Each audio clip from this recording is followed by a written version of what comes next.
जय माता दी, हर हर महादेव, जय माँ काली। आशा करती हूँ आप सब स्वस्थ होंगे, अच्छे होंगे, सुखी होंगे। माँ भगवती से मेरी हमेशा यही प्रार्थना है कि सबसे पहले जो सबसे बड़ा धन है स्वास्थ्य, आपको हमेशा स्वस्थ रखे। तो आपको आने वाले महापर्व की, महाशिवरात्रि की ढेरों शुभकामनाएं। महाशिवरात्रि का जो पर्व है भगवान शिव को समर्पित है। हर वर्ष फागुन महीने की कृष्ण पक्ष चतुर्दशी को ये पर्व आता है। वैसे तो शिवरात्रि हर माह आती है, मगर महाशिवरात्रि जो है ये वर्ष में एक बार ये पर्व आता है और महाशिवरात्रि सभी जगह बड़े धूमधाम से मनाई जाती है। और इस बार ये जो पावन पर्व है ये आ रहा है 8 मार्च को। तो इसी विषय में मैं आज आपको थोड़ी सी जानकारी दूंगी। जो आज का वीडियो है ये इसी विषय पर आधारित है। ये महाशिवरात्रि का पर्व जो है ये शिव भक्तों के लिए बहुत ही खास है, क्योंकि भोले बाबा के जो भक्त हैं बेसब्री से इस त्यौहार का इंतज़ार करते हैं। और ये इसलिए भी खास हो जाता है कि इस दिन माँ पार्वती और बाबा का विवाह हुआ था। लेकिन वीडियो शुरू करने से पहले मैं एक आग्रह ज़रूर करना चाहूँगी कि एक परंपरा सी चल पड़ी है कि जहाँ पर महादेव का नाम आता है वहाँ पर क्या करते हैं, धूम्रपान के साथ हर हर महादेव का नारा लगाते हैं।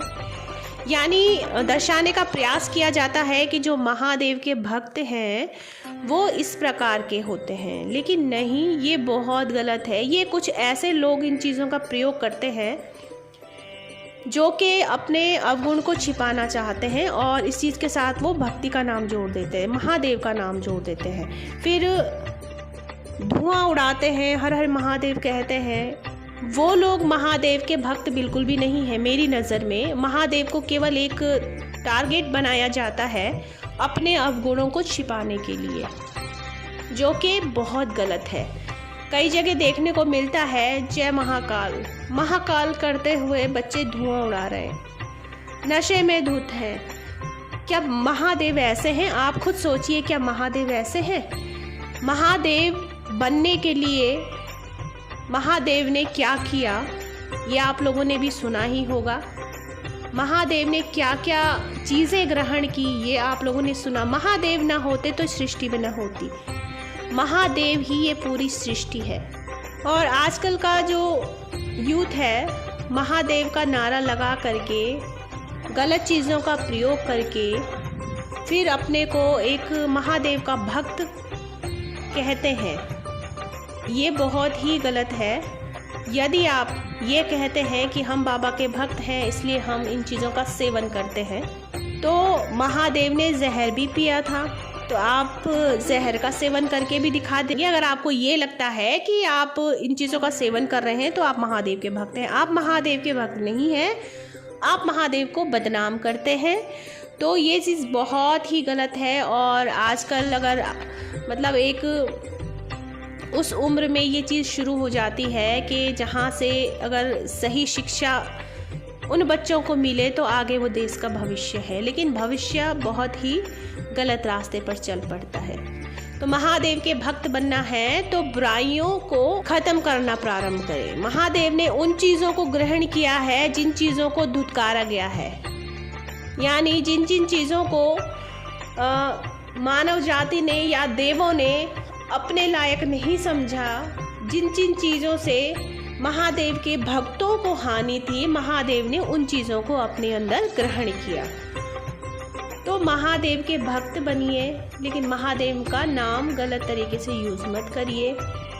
तो चलिए आज का वीडियो शुरू करते हैं कि हमारा जो ये महान पर्व है, पावन पर्व है महाशिवरात्रि, इसमें हम क्या करें क्या ना करें, किस प्रकार से व्रत लें और जो व्रत नहीं रख सकते उन्हें क्या करना चाहिए।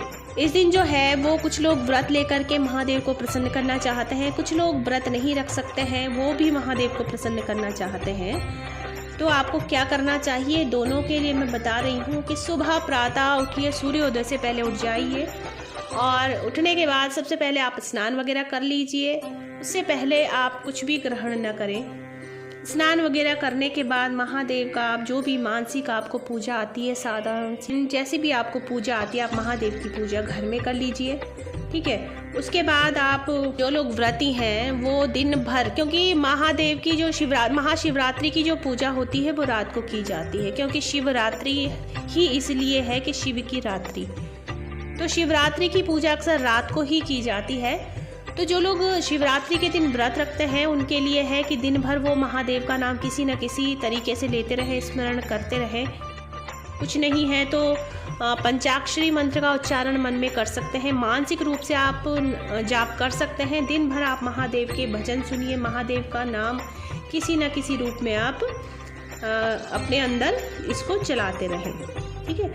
और फिर शाम को जब रात्रि पूजन होता है शिवरात्रि का, तो उस समय भी आपको एक बार दोबारा स्नान कर लेना चाहिए, अपने कपड़े वगैरह सारे बदल करके तब आपको पूजन महादेव का करना चाहिए। जिन लोगों का व्रत है वो मंदिर जाकर के अगर शिवलिंग का अभिषेक करते हैं तो ये सबसे अच्छा माना जाता है। लेकिन अगर आप मंदिर नहीं जा सकते, दूर है, कोई समस्या है, तो आप घर पर भी अभिषेक कर सकते हैं। इसमें अगर आपके घर में शिवलिंग पहले से है तो आप अभिषेक कर सकते हैं, लेकिन अगर आपके यहाँ शिवलिंग उपलब्ध नहीं है तो आप मिट्टी का शिवलिंग बना लीजिए।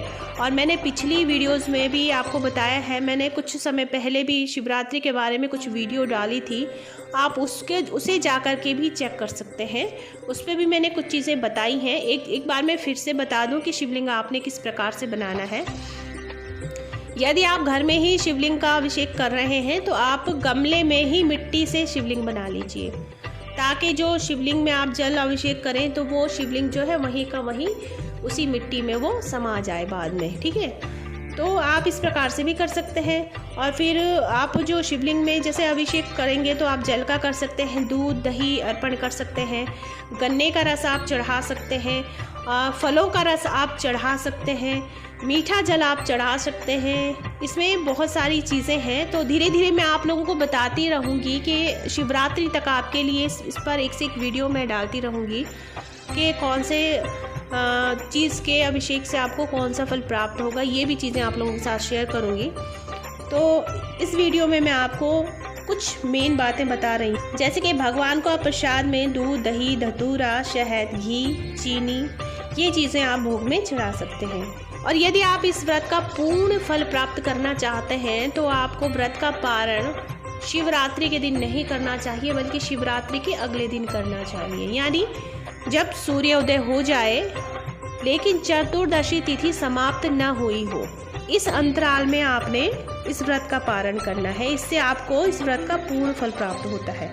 अब जानते हैं कि हम इस व्रत में क्या न करें।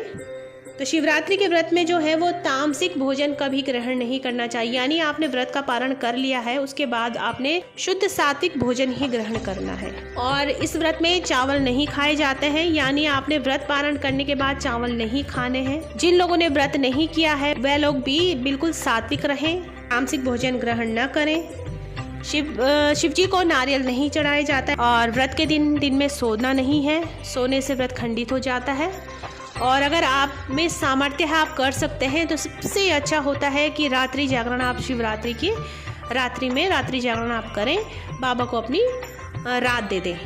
रात्रि में बाबा का नाम स्मरण करें, आप स्तोत्र पढ़ें, चालीसा पढ़ें, बाबा को कोई मंत्र पढ़ें, भजन सुने। इस प्रकार से आप अपनी रात्रि भोले बाबा के नाम कर सकते हैं।